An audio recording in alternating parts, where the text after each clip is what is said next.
Yo guys, what is up? Welcome back to the new video. I'm the Casual Racing Gamer. Today, we are going to talk about three major things that helped me improve in a GT7, just in sim racing in general, and made me faster. So let's go back a little bit in time. So I started out sim racing as in iRacing and just only did oval track. So road racing, circuit racing was not my thing. I was never able to handle it. I just never learned it. If I ever tried it, I basically just drove off the track. I couldn't even complete a lap. So moving forward years later, I hopped into GT7 on PSVR 2. And I really, if you go back to my older videos with GT7, you will see how bad I was. I was extremely bad. I was slow. I couldn't complete a lap. I did everything incorrectly, but I put out a goal for myself, and I really wanted to improve. Now, you know, my channel is the Casual Racing Gamer, and yes, I'm still a Casual Racing Gamer. I am nowhere fast as the fast guys that you see out there. So that is not my goal, and that is not my intention of this channel to become like the A+ top 1%, top 100 drivers out there. That's not where I'm going to end up. I just wanted to improve. I wanted to do better, and I wanted to show you know, all you guys out there who are new to sim racing, new to GT7, any sim racing game really, or guys who have just been doing it a while but just feel like they can't improve, or just feel like they're slow. You know, so we have a ranking thing going on, and all you guys that have friended me, and I get a lot of comments. You know, where guys used to be around my time, but now they see that I'm much faster, or guys that see my time and they're like, you know, I'm nowhere near as fast. I hope to get there. I'm not. Like I love those comments, and I'm not fast, but I'm going to try to help you guys get to where I feel like I have gotten over the time. But again, I'm not claiming to be fast. I'm still just a casual racing gamer, and that's not going to change. So I just want to help you guys who think you're slower. I'm going to give you 3 tips that I felt will definitely help you, and it has helped me. And if you guys put these 3 things into use, and I really think it's going to help a lot of guys just find some extra time and just become a better sim racer. We're not going to be the fastest guys out there. Again, I'm not out here trying to tell you how to be the fastest guy out there. I'm trying to help the guys who think they're just, you know, driving really slow, and just to help them to improve in time. And these are 3 tips, the 3 top tips that I think really helped me. Now, I'm not going to talk about trail braking and things like that, because that's something that you really need to practice and is going to take time. How to trail brake into a corner, ease up on the brake where you can turn the car in nicely. So something like that is something that's going to take time, and that will definitely help you improve. But these 3 other things are like instant things that you might not be doing that'll definitely help you. I definitely think it will help a lot of people gain some time that they might not be gaining. Number 1, and this is definitely probably one of the biggest things, is slow down. Slow down, guys. The reason why I was doing so bad in the beginning and I couldn't stay on a track and always drove off a track is because I always felt like I needed to get into a turn as fast as possible and keep the fastest speed going around that turn. Well, that is so not true. And I actually, when I'm actually struggling somewhere or having a problem getting better times on a track, I tell myself, slow down, slow down. If you want to go fast, you need to slow way down. If you overrun a turn, or if you're not really coming in on that apex where you need to be, it's because you're driving too fast. You're coming in too hot. You're not braking early enough. Don't be scared to start braking earlier than you think you need to brake. Everyone's going to be everyone's going to be using their pedals differently, right? Everyone's going to accelerate differently. Everyone's going to be braking differently. If someone says brake, you know, you guys might be watching videos where they're telling you, you know, you're watching like a track guide and they're like, brake 50% at the 100. Well, your 50% might not be the same 50% as him. It also depends on the pedals that you're using. Is it a true 50%?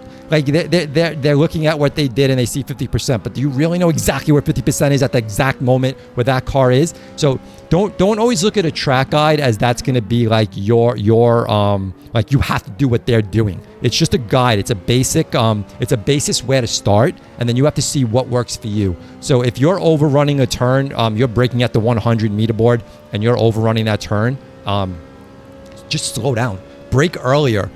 ease into the brake until you hit that 100 and then hit hard. Just slow down, because the biggest thing is when you're coming into a turn, you don't realize how slow you actually, sometimes you really need to go, and this is the big reason why, coming out of the turn is where you're going to gain all your speed. You're going to want to get on the throttle as soon as possible. When you get on that throttle, that is where you will gain the time. So even if you brake earlier and slow down earlier, if you can get on that throttle sooner coming out of a turn, you are going to make up all that time.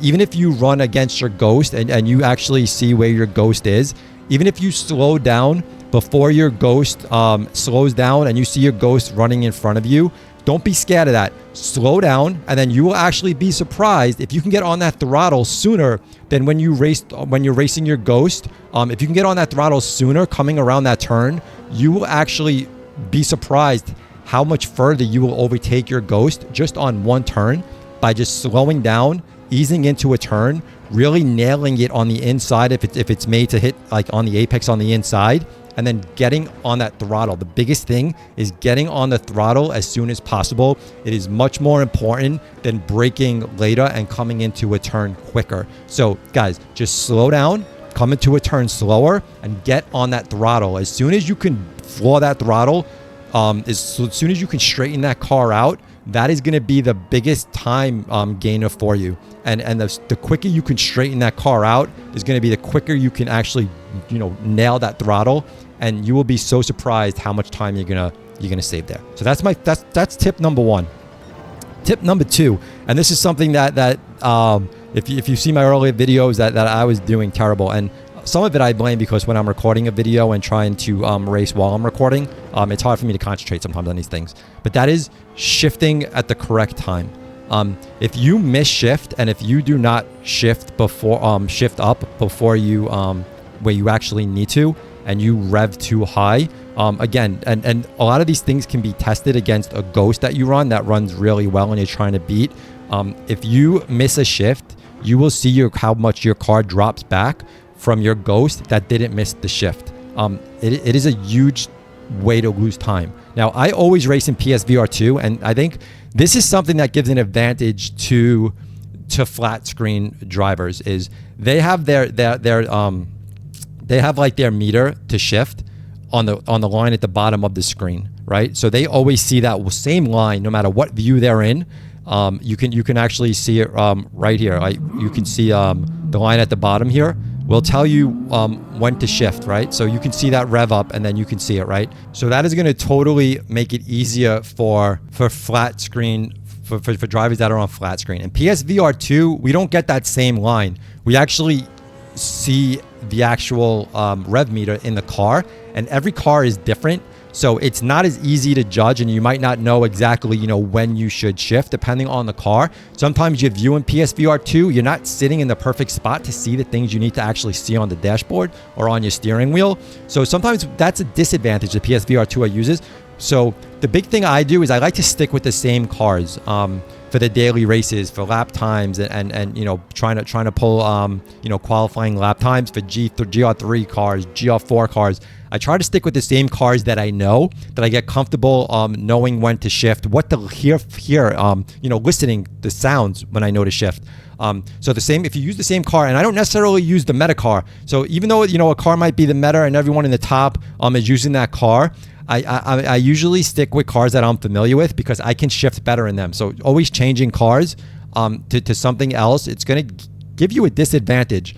But always make sure you're shifting at the right time. Also, shifting down is pretty important. Sometimes you need to shift down to help rotate the car. So you might be in fourth gear and you might shift down to second gear to rotate, and then shifting up to the correct gear is also important. So this is all about shifting. So you might shift down to 2 to rotate, but you might quick shift back up to 4th because you want to be able to really slam on your pedal and your throttle so you can actually take off really fast without spinning the tires. So that goes back to also getting on the throttle sooner, but also shifting is important, and knowing when to downshift and upshift is really important, and doing it at the right and correct times.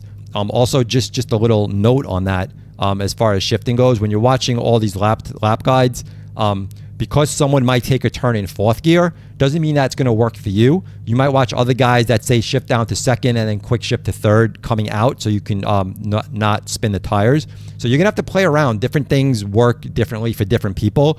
But I am finding that the higher gears coming out usually help you with wheel spin. So, you know, when I first started, I was trying to come out of a turn. I might shift all the way down to 1 and then rev 1 into 2 into 3 into 4. But I've changed a lot since I've been driving, and I noticed a lot of drivers do this, and it's really helped me improve my times. Is I don't always shift down to 1. I might come into a turn, maybe just shift down to 3, and then quick shift up to 4, and then take off in fourth gear. Sometimes I'll come down to 2, shift up, quick shift out to 4th, and then run out in 4th.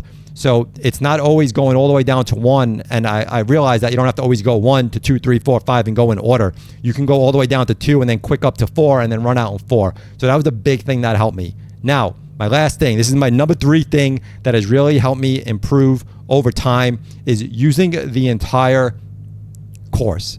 I used to think you had to stay on the actual track itself, and I never realized how much of the outside of the track that you actually need to use. It will help you rotate the car. It will help you take turns and corners better because you're coming further to the outside a lot of times, where you can then turn in much better than if you're much more narrower towards inside to that turn where you can't come in as fast.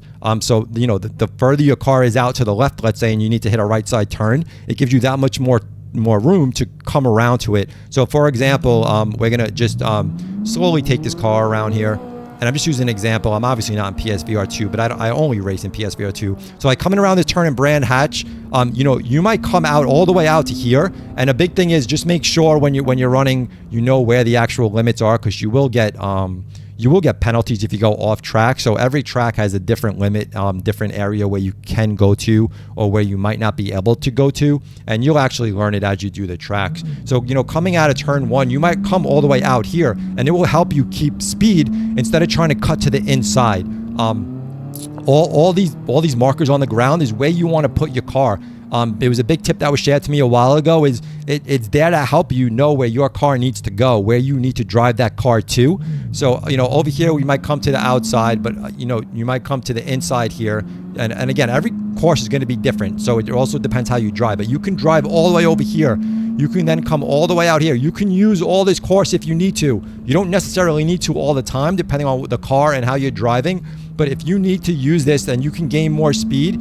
You know, feel free to come out there. That is what it's there for. We're coming down here into the left-hander. You know, if we come out here into the left-hander, we have more room now to turn in. We're going to turn in, and a big thing is coming all the way out here. You can pick up speed on the throttle and come all the way out here. Instead of trying to cut it really tight inside, we're using all the track. This track is here for us. It is here to help us maintain speed, to keep the speed up of the car. If we actually had to just keep it on the actual asphalt or the track or the road itself, you're bringing all that space in much harder. Coming around this turn here on this left-hand turn, you know, we might come on the inside, but we're going to drive all the way out because we can kick on that throttle and gain more speed and bring our car out here, all the way out here. It's just helping you keep speed and momentum. Again, coming out of the turn, you want to gain speed, and if there's places to run off the track like that, you want to head towards that. You want to be able to keep the most speed as you possibly can. If you need to cut it inside and not really use that track that's there for you, you're going to have to slow down. You're not going to be able to give it full throttle as soon as you want to, because you're going to have to pull your car in. Where that is, all that track is there for you. Use it. Take advantage of it. You know, coming out of this turn, if we drive this straight right here and then coming into the right-hander, we'll take it all the way down. And then coming down here, you know, we'll come into 4th. I'm just going to do this slowly. You know, we would come all the way out here, and we can come all the way out here where this extra area is. We could keep up our speed coming out of that turn to come back in. It's all there for you to use. So make sure you're using it, and I will tell you that is going to gain you so much time. Even coming into this right-hander, we're coming in here, we're cutting that. You know, if you need to come out here to keep that speed, that's what it's there for. So definitely make sure you're using all of the track. You don't necessarily have to hit every single, you know, checker on the floor. You don't have to hit all of them, but find the ones that you think you need to use that will help you maintain speed coming out, so you can get on that throttle quick. And you know, those are my 3 top tips If you fast guys out there have any other tips, definitely leave it down below. I just like to share things that I know has helped me, and a lot of tips that you guys have shared has helped me. So a lot of these tips, have been given to folks that have been watching the fast guys, and I think it's kind of funny because now I have some fast guys like their goal is to beat me now, where I wasn't even competition to them. So I definitely think a lot of you guys can improve your times. We do have a ranking list where I show all the community rankings who friended me of where you guys stand. So I think a lot of you guys can start really moving up on that list and really improving in your times. Some tracks you just won't be good at, and that's fine. So don't expect to be fast at every track, but there's some tracks you'll be able to master. There's some tracks you won't be able to. Don't get discouraged. Don't give up. Don't think you're slow and you're the slowest driver because you're not doing one track good. Just keep working at it. I practice for hours, guys. I'm not just like hopping on a track and being like, yo, I'm gonna throw a nice lap time down and just look like I'm fast for me. I definitely put hours into this every week to improve times and get better at this. So, hopefully you guys enjoyed the video. Thumb it up if you did. Then leave your comments down below. You guys leave the best comments. It's always helpful, not just for me, but anyone reading those comments. So guys, definitely make sure you read the comments because we have some really great sim race drivers here that share such awesome tips. So really appreciate it. And if you guys want to subscribe, really appreciate that too. So on that note, we out of here.